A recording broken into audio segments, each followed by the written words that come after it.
আসসালামু আলাইকুম গাইস, কেমন আছেন আপনারা সবাই? আপনাদের জন্য চিংড়ি মাছ দিয়ে একটি বড়ার রেসিপি নিয়ে আসছি।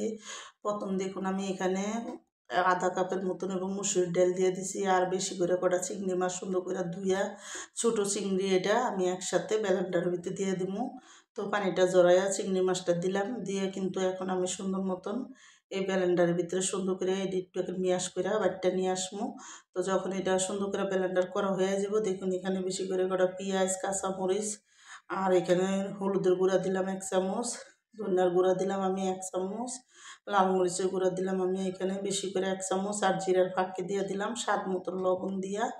এখন ভালো মতন আদা রসুন বাটা দিয়ে 2 চামচ আমি সুন্দর করে কিন্তু এটা মাখবো। আর এখানে এটা ভালো করে মাখিয়ে তারপরে দেখুন আমি এখানে কিন্তু ধনিয়া পাতাও দিয়ে দিলাম, একটু বেশি করে ধনিয়া পাতা দিছি। তো ধনিয়া পাতাটা দিলে বড়টা খাইতে মজা লাগবে এই জন্য। তো এখন আমি দেখুন ভালো মতন এটা হাত দিয়ে ডুললাম এখানে।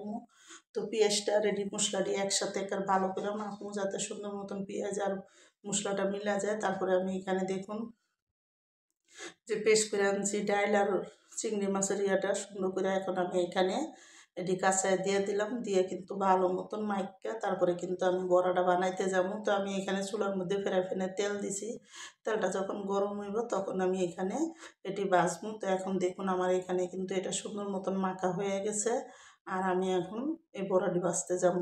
তো দেখুন এখন আমার এটা কিন্তু মাখা হয়ে গেল, এখন আমি বড়াটি ভাজতে যাবো।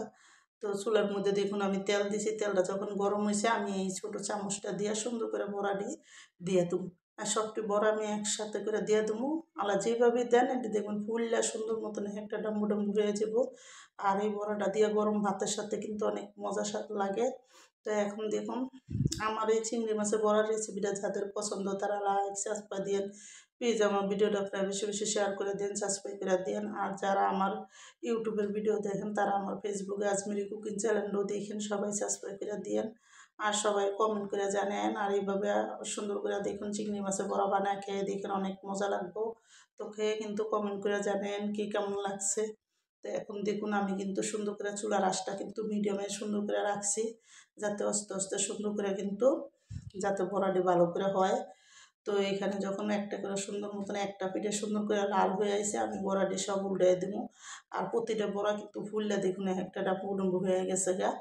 তো এখানে আমি সবটি বড়া উল্টাই দেবো, প্রথমে একবার উল্টাই দেবো তারপরে কিন্তু আমি আরেকবার উল্টাবো। তো দেখুন আমার বড়াটি কিন্তু সব উল্টান হয়ে আইছে। তো উল্টান হয়ে গেছে গা, এখন আমি কিন্তু আরেকবারও দেখুন বড়াটি উল্টে দিছি যাতে আরেকটা পিঠা আবার ভালো মতন হয়ে যায়। তো এখন কিন্তু দেখুন বড়াটি আমার সুন্দর মতন হয়ে গেছে গা, আর আমি সবটি বড়া উল্টাই দেবো আমার বানানো